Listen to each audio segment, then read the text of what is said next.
అట్లాగే కారం నరేష్ గారు, వర్మ గారు, వచ్చిన రైతు సంఘం సభ్యులందరూ కూడా నమస్కారాలు తెలియజేస్తున్నాం. కాంగ్రెస్ ప్రభుత్వం ఏదైతే ఎన్నికల ముందు మనకి రుణమాఫీ చేస్తానని చెప్పిందో, ఎన్నికలు అయిపోయి అధికారంలోకి వచ్చాక అనేక నిబంధనలు పెట్టి 42 లక్షల మంది ఉన్న రైతాంగానికి 32 లక్షల మందికి మాత్రమే రుణమాఫీ చేస్తామని చెప్పారు. ఈరోజు చూసినప్పుడు ఈ రోజుకి చూస్తే 22 లక్షల మందికి రుణమాఫీ అయ్యింది. మిగతా వాళ్ళందరికీ రకరకాల కారణాలు చెప్తున్నారు. అడంగల్స్ మీద తీసుకున్నారు, పట్టా పుస్తకాలు లేవని చెప్తున్నారు, రేషన్ కార్డు లేవని చెప్తున్నారు. ఈరోజు భద్రాద్రి కొత్తగూడెం జిల్లాలో రుణమాఫీ అయిపోయిందని చెప్తున్నారు. ఈరోజు చూస్తే భద్రాద్రి కొత్తగూడెం జిల్లాలో 46.6% మాత్రమే రుణమాఫీ అయింది. రుణమాఫీ అయిపోవడం అంటే కనీసం 80-90% అయితే రుణమాఫీ అయిపోయిందని చెప్తారు. ప్రభుత్వం ఏదో తూతూ మంత్రంగా చేసి ఈరోజు రుణమాఫీ అయిపోయిందని చెప్పడం అనేది చాలా దురదృష్టకరం.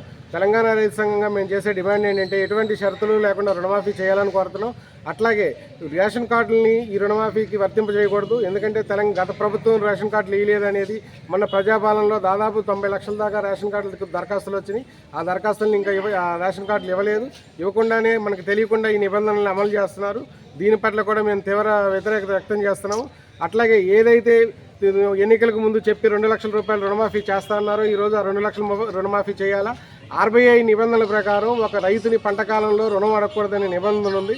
కానీ ప్రభుత్వమే ఈరోజు 2 లక్షల పైన రుణమాఫీకి డబ్బులు కడితే రుణమాఫీ చేస్తామని చెప్తుంది. అంటే ఏదైతే చట్టం ఉందో పంట కాలంలో డబ్బులు కట్టమని అడగకూడదో అదే చట్టాన్ని ప్రభుత్వం దాన్ని వ్యతిరేకంగా డబ్బులు కట్టమని అడుగుతుంది. ఇది చాలా అన్యాయమైన పరిస్థితి. ఒక పక్కన రైతు భరోసా రాక రైతు